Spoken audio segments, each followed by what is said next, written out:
Dindoli police સ્ટેશનના હદ વિસ્તારમાં આવેલ ભેસ્તાન પાંજરાપોરની બાજુમાં આવેલ ભેસ્તાન ઓવરબ્રિજની નીચે ચાલતું અંકિત અને અતુલ નામક માથાભારે બુટલેગર થયા બેફામ.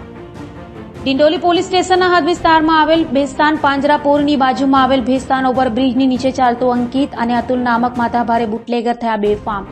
ડિંડોલી પોલીસ સ્ટેશનના હદ વિસ્તારમાં સરકારી જગ્યાને બાપની જાગીર બનાવવાના માથાભારે બુટલેગર અંકિત અને અતુલ નામક માથાભારે બુટલેગર પર કોના ચાર હાથ?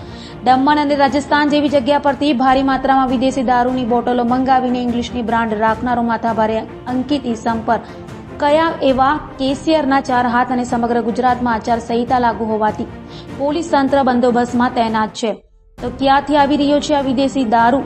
તો ડિંડોલી પોલીસ આંખ આડા કાન કરી બેઠી છે કે પછી પૈસા ફેક તમાશા દેખ જેવો ખેલ કરવામાં આવી રહ્યો છે?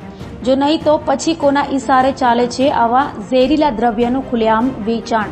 ડિંડોલી પોલીસ સ્ટેશનના પીઆઈ આર.જે. ચુડાસમા આંખ બંધ કરી બેઠા છે તેવું જાણવા મળી રહ્યું છે, કારણ કે ગત રોજ સાંજના સુમારે આ દેશી તથા વિદેશી દારૂનો અડ્ડો બંધ કરવા છતાં થોડાક જ સમયમાં ફરી ધમધમ તો થઈ ગયો છે. તો આમાં શું સમજવાનું? બેફામ રીતે ખુલ્લેઆમ ચાલે છે દેશી તથા વિદેશી દારૂનો અડ્ડો.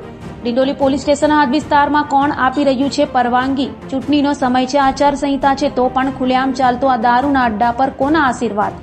લોક ચર્ચા ઉઠવા પામી છે કે સંતોષ મોરી નામનો વહીવટદાર આપી રહ્યો છે ખુલ્લેઆમ દારૂ વેચવા અને વેપાર કરવાની પરવાનગી. માહિતી મુજબ એ પણ જાણવા મળ્યું છે કે મહિને થાય છે લાખોનો વહીવટ. વિદેશી અને દેશી દારૂ, બિયર અને અલગ અલગ બ્રાન્ડના દારૂના ટીન, બોટલ વગેરે રાખતો ઇંગ્લિશનો મહારથી છે અંકિત. સુરત શહેરના નવા કમિશનર સાહેબ શ્રી ડિંડોલી પોલીસ સ્ટેશનના હદ વિસ્તારમાં લે છે ઉડતી ખબર, તે જોવું રહ્યું.